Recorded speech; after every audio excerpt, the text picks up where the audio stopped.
అందరికీ స్వాగతం. ఈరోజు మనం రాజ్ షమానీ అనే పాడ్కాస్టర్తో జరిగిన ఒక సంభాషణను కొంచెం లోతుగా పరిశీలిద్దాం. అవును.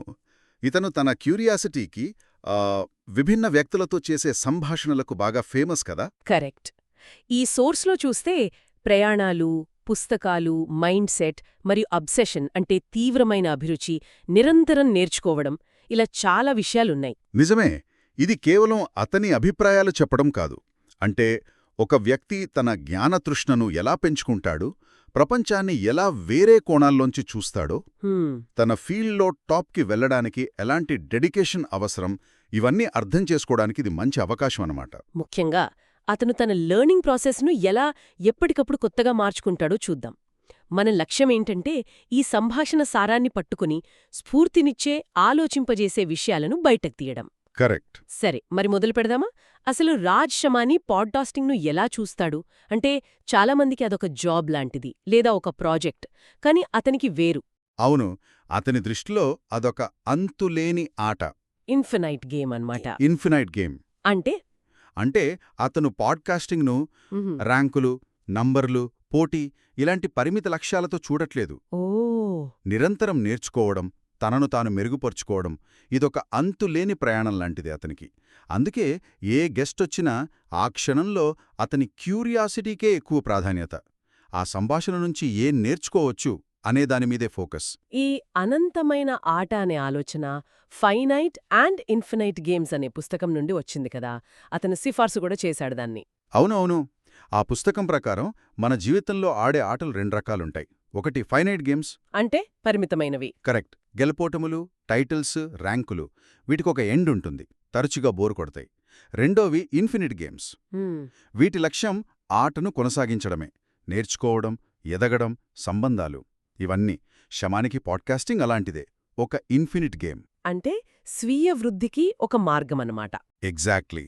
అందుకే ఇది ఎప్పటికీ బోర్ కొట్టదు, బర్నౌట్ ఉండదు, ఇది తన లైఫ్లో ఒక భాగం అంటాడు. ఇది పని కాదు, అతని అస్తిత్వంలో భాగం. ఈ వైఖరి అతని ఇంటర్వ్యూ చేసే పద్ధతిలో కూడా కనిపిస్తుంది. ఉదాహరణకు, గెస్టులు ఇంతకుముందు చేసిన పాడ్కాస్ట్లు చూడట.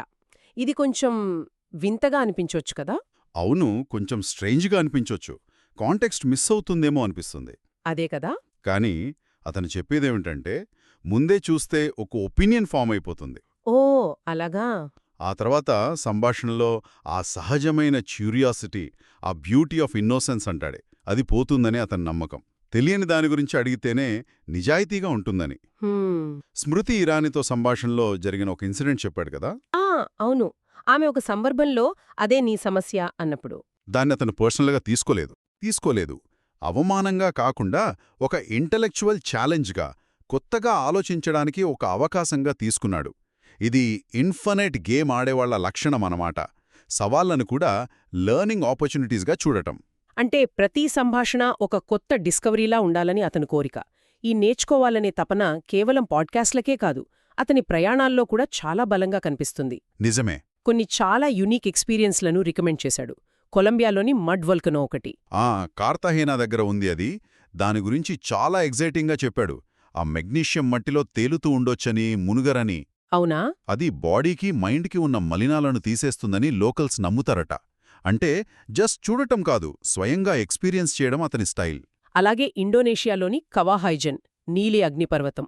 అక్కడ టాక్సిక్ గ్యాసెస్ ఉంటాయని, డేంజరస్ అని తెలిసినా వెళ్లాడట. ఎందుకు అంత రిస్క్? అక్కడే ఉంది పాయింట్. షమాని ప్రకారం ఆ అలసట, ఆ నెగటివ్ కండిషన్స్, ఆ డేంజర్ మధ్య కూడా ప్రకృతిలోని విపరీతమైన అందాన్ని చూడగలగడమనేది ఒక ముఖ్యమైన లైఫ్ లెసన్ అంటాం. ఓ, కష్టాల్లో కూడా అందాన్ని చూడటం. అవును. కష్టాల్లో, గందరగోళంలో కూడా బ్యూటీని, మీనింగ్ను వెతకడం ఆ అనుభవం నేర్పిందట. ఇది మనం తర్వాత మాట్లాడుకునే ఖేయాస్ పవర్ కాన్సెప్ట్ కూడా కొంచెం లింక్ అవుతుంది. ఇంట్రెస్టింగ్గా ఉంది. ఇక పార్టీలంటే ఇష్టపడే వాళ్ళకి రొమేనియా, ట్రాన్సిల్వేనియాలో డ్రాక్యులా కోట దగ్గర ఫుల్ మూన్ పార్టీ గురించి చెప్పాడు. రొమేనియాని చాలా అండర్ రేటెడ్ కంట్రీ అంటాడు. అవును. అంత కేవలం పార్టీనే కాదు, రొమేనియాలో బీచ్లు, పర్వతాలు, హిస్టారికల్ టౌన్స్ అన్నీ ఉన్నాయని, పైగా చీప్ అని చెప్పడం అతని అబ్జర్వేషన్ స్కిల్స్ చూపిస్తోంది. అలాగే న్యూయార్క్ గురించి చెప్పిన విషయం కూడా గమనించాలి. అది కూడా ఇంట్రెస్టింగ్. ఒకే సిటీని వేర్వేరు బడ్జెట్లలో చూసినప్పుడు ఎక్స్పీరియన్సెస్ ఎంత డిఫరెంట్గా ఉంటాయో గమనించమంటాడు. అవును, ఎందుకలా? ఇది ప్రపంచాన్ని, ఎకనామిక్ డిస్పారిటీస్ని లోతుగా అర్థం చేసుకోవడానికి హెల్ప్ చేస్తుందట. అంటే ప్రయాణం అంటే కేవలం ప్లేసెస్ చూడటం కాదు, సోషల్ డైనమిక్స్ని కూడా అర్థం చేసుకోవటం. అతని క్యూరియాసిటీ, పరిశీలన ఎంత చిన్న విషయాలకు కూడా వెళ్తుందో చెప్పడానికి. నీటి రుచి చూడటం.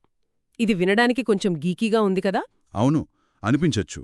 డెన్మార్క్ వాటర్ స్వీట్గా ఉంటుందని, బకింగ్హమ్ ప్యాలెస్ వాటర్కి రాయల్ ఫీలింగ్ ఉంటుందని, అమెరికా బ్లింగ్ H2O ఒక స్టేటస్ సింబల్ అని. వాటర్ గురించి ఇంత అనాలిసిస్. భలే ఉంది. కానీ దీని కేవలం గీటీనెస్ అనలేం. ఇది అతని మైక్రో అబ్జర్వేషన్ స్కిల్స్కి నిదర్శనం. మనం మామూలుగా పట్టించుకోని విషయాల్లో కూడా అతను ప్యాటర్న్స్, స్టోరీస్ వెదుకుతాడు. ఇదే అలవాటు అతని మరో హాబీలో కూడా కనిపిస్తుంది, డిక్షనరీలు చదవటం. Exactly. Sociology dictionary, dictionary of obscure sorrows, critical thinking dictionary. ఎవరు చదువుతారు డిక్షనరీలను? షమాని చదువుతాడు. అవును. ఎందుకంటే పదాలు ప్రపంచాన్ని అర్థం చేసుకోవడానికి కిటికీల్లాంటివి అని నమ్ముతాడు. రోజూ నిద్రపోయే ముందు ఒక కొత్త పదం, దాని మీనింగ్, దాని వెనుకున్న కాన్సెప్ట్ గురించి ఆలోచిస్తాడట. శాండర్ అనే పదం గురించి చెప్పాడు, డిక్షనరీ ఆఫ్ అబ్స్క్యూర్ సారస్ నుంచి. అది తన మైండ్సెట్ మార్చిందట.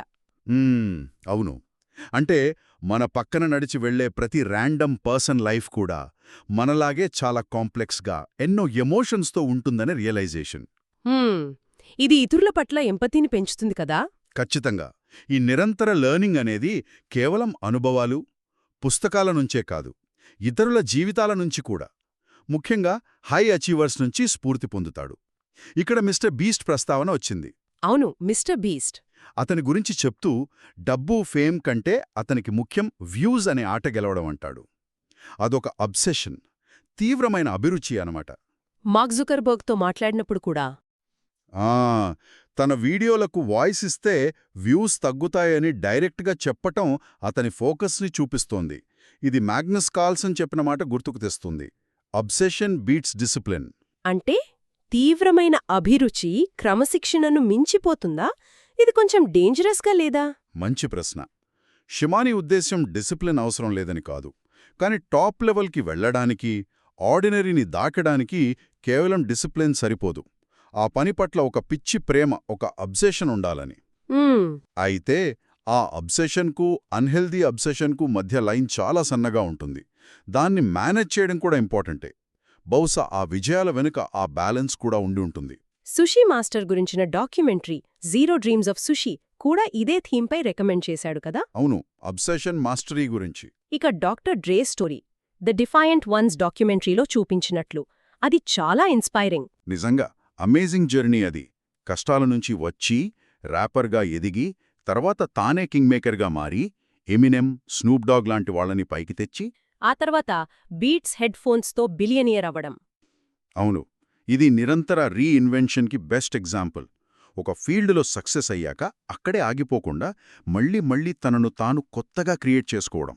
ఎమినెమ్ నుంచి 8 మైల్స్ సినిమాలో నేర్చుకోవాల్సిన లెసన్ గురించి చెప్పాడు. ఫైనల్ ర్యాప్ బ్యాటిల్లో తన వీక్నెస్లనే తానే చెప్పడం. అది భలే స్ట్రాటజీ కదా. స్టీలింగ్ ద థండర్ అంటారు దీన్ని. అంటే అపోనెంట్ తనపై వాడాలనుకున్న ఆరోపణలనే తను ముందే చెప్పేసి వాళ్ళని నిరాయుధులను చేయడం. మన బలహీనతలను దాచుకోకుండా వాటిని యాక్సెప్ట్ చేసి కొన్నిసార్లు వాటినే స్ట్రెంగ్త్గా మార్చుకోవచ్చనిది చూపిస్తుంది. షారుఖ్ ఖాన్ ఒక సబ్జెక్టుగా స్టడీ చేస్తానని చెప్పడం, ఇది కూడా ఇంట్రెస్టింగ్గా అనిపించింది. ఒక యాక్టర్ని సబ్జెక్ట్ అనడం. అతని ఉద్దేశమేంటంటే ఎస్ఆర్కే కేవలం యాక్టర్ కాదు, ఒక phenomenon. Okay. Success, fame, intelligence, wealth, fitness, family relations, ఇన్ని ఏరియాలో టాప్లో ఉంటూ అదే సమయంలో అంత హంబుల్గా అందర్నీ గౌరవిస్తూ ఎలా ఉండగలుగుతున్నాడు అని స్టడీ చేస్తాడట. అంటే మల్టీఫేసిటెడ్ సక్సెస్ ఎలా సాధ్యమని.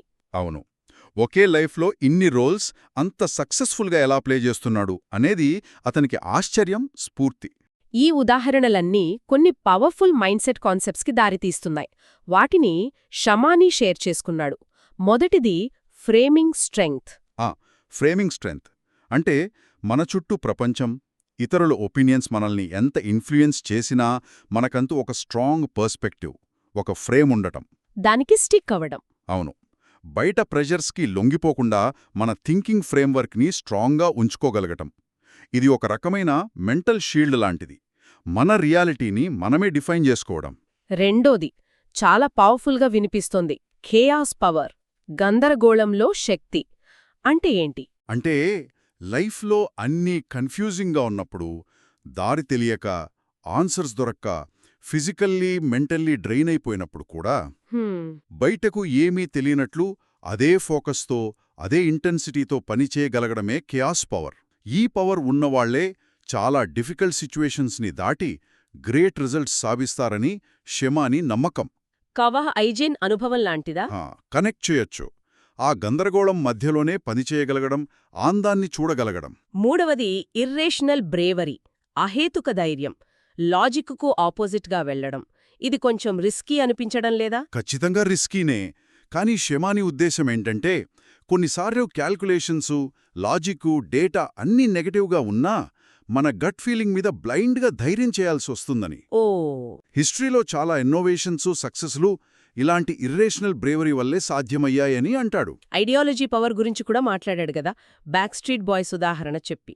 అవును, లెర్న్ ద లిరిక్స్ స్ట్రాటజీ. పాటల లిరిక్స్ని సీడీలతో ఇవ్వటం ద్వారా ఫ్యాన్స్ని వాళ్ల ప్రపంచంలోకి లాక్కున్నారని, అది వాళ్ల బలాన్ని పెంచిందని చెప్పాడు. ఈ ఐడియాలజీ ఎలా స్ప్రెడ్ అవుతోంది, మన నమ్మకాలు ఎలా ఫామ్ అవుతాయి అనేదానిపై అతను రికమెండ్ చేసిన డాక్యుమెంటరీ ఆడమ్ కర్టిస్ తీసిన హైపర్ నార్మలైజేషన్. ఓకే, ఈ మైండ్ సెట్ కాన్సెప్ట్స్ అన్నీ కలిపి చూస్తే స్ట్రాంగ్ ఇంటర్నల్ స్టాండ్, రెసిలియన్స్, అవసరమైనప్పుడు రిస్క్ తీసుకునే ధైర్యం, ఇవే సక్సెస్కి కీలకం అనిపిస్తోంది. చాలా వరకు అవును. వేటితో పాటు షమాని చాలా పుస్తకాలు, మ్యూజిక్ కూడా రికమెండ్ చేశాడు. కొన్ని ముందే చెప్పాం, మిగిలిన వాటిల్లో కొన్ని ముఖ్యమైనవి. పుస్తకాలలో ఎవల్యూషనరీ సైకాలజీ ఒకటి. మన బిహేవియర్, మన డిజైర్స్ వెనుకున్న ఎవల్యూషనరీ రీజన్స్ అర్థం చేసుకోవడానికి హెల్ప్ చేస్తుంది. ఇంకో important book the myth of normal. అంటే మెంటల్ ట్రామా, స్ట్రెస్ అనేవి అబ్నార్మల్ కాదు, అవి చాలా కామన్ అని, చాలాసార్లు గ్రేట్ అచీవ్మెంట్స్ వెనుక ఇలాంటి ట్రామా స్టోరీస్ ఉంటాయని బుక్ చెప్తుంది. డాక్టర్ డ్రే స్టోరీలాగా ఏమో అవ్వచ్చు, కనెక్ట్ చేసుకోవచ్చు. ఇక మ్యూజిక్, ఢిల్లీలోని హజ్రత్ నిజాముద్దీన్ దర్గాలో సూఫీ మ్యూజిక్ వినడం ఒక స్పిరిచువల్ ఎక్స్పీరియన్స్ అని చెప్పాడు. అవును, గురువారం రాత్రి. అలాగే Bengaluru wrapper Hanuman kind live performance, ముఖ్యంగా అతని ఫ్రీస్టైల్ ర్యాపింగ్ అద్భుతమంటాడు. ఆడియన్స్ చెప్పే వర్డ్స్తో అక్కడికక్కడే ర్యాప్ చేయడం. అది చూస్తే అతని టాలెంట్ తెలుస్తుందట. అమిత్ త్రివేది మ్యూజిక్ అంటే కూడా చాలా ఇష్టమట. డిఫరెంట్ ఎమోషన్స్ కలిగిస్తాయని చెప్పాడు. ఈ రికమెండేషన్స్ అన్ని చూస్తే అతని ఇంట్రెస్ట్స్ ఎంత డైవర్స్గా ఉన్నాయో, ఎంత డీప్గా థింక్ చేస్తాడో అర్థమవుతుంది. నిజమే, కేవలం ఎంటర్టైన్మెంట్ కాదు, ప్రతిదాని నుంచి ఏదో ఒక ఇన్స్పిరేషన్ పొందాలన్న తాపత్రయం కనిపిస్తోంది. అమెజాన్ గురించిన ఫ్రంట్ లైన్ డాక్యుమెంటరీ రికమెండేషన్ కూడా ముఖ్యమైందే. కన్జ్యూమర్ కన్వీనియన్స్ వెనక ఉన్న ఎథికల్ క్వశ్చన్స్ను అది లేవనెత్తుతోంది. మొత్తంగా ఈ సంభాషణ అంతటి సారాంశం ఏంటి? రాజ్ షమానీ అనుభవాలు, ఆలోచనల నుంచి మనం ముఖ్యంగా ఏం నేర్చుకోవచ్చు? నాకైతే ఒకటి, నాలెడ్జ్ కోసం తపనికి ఎండ్ లేదని, లెర్నింగ్కి ఏజ్, ఫీల్డ్తో సంబంధం లేదని. రెండవది, గోల్స్ పట్ల కేవలం ఇంట్రెస్ట్ కాదు, ఒక రకమైన హెల్దీ అబ్సెషన్ ఉండాలని. మూడోది, ప్రపంచాన్ని కేవలం మన కళ్లతోనే కాదు, ప్రయాణాలు, పుస్తకాలు, డిఫరెంట్ పీపుల్ ఎక్స్పీరియన్సెస్ ద్వారా చూడటం ఇంపార్టెంట్ అని. అవును, ఆ కంటిన్యూయస్ క్యూరియాసిటీ, కొత్త విషయాలను వెతికే తపన స్పష్టంగా కనిపిస్తోంది. అలాగే అతను చెప్పిన ఫ్రేమింగ్ స్ట్రెంగ్త్, కేయాస్ పవర్, ఇవి కేవలం థియరీ కాదు, లైఫ్లోని అన్సర్టనిటీస్ని ఫేస్ చేయడానికి ప్రాక్టికల్ మెంటల్ టూల్స్ లాగా అనిపిస్తున్నాయి. ఖచ్చితంగా అతని జర్నీ మొత్తం ఒక నిరంతర అన్వేషణ. ప్రతి ఎక్స్పీరియన్స్ని, ప్రతి కన్వర్జేషన్ని, చివరికి వాటర్ టేస్ట్ని కూడా ఒక లెర్నింగ్ ఆపర్చునిటీగా మార్చుకోవటం అతని స్పెషాలిటీ. ఈ మైండ్ సెట్స్ మనల్ని మనం స్ట్రాంగ్గా ఉంచుకోవటానికి, టఫ్ టైమ్స్లో కుంగిపోకుండా నిలబట్టానికి హెల్ప్ చేస్తాయి. మరి ముగించే ముందు వినేవారికి ఒక ఆలోచన రేకెత్తించే ప్రశ్నతో ముగిద్దామా? తప్పకుండా. మనం ఫ్రేమింగ్ స్ట్రెంగ్త్, క్యాస్ పవర్ లాంటి ఇంటర్నల్ పవర్స్ గురించి మాట్లాడుకున్నాం కదా.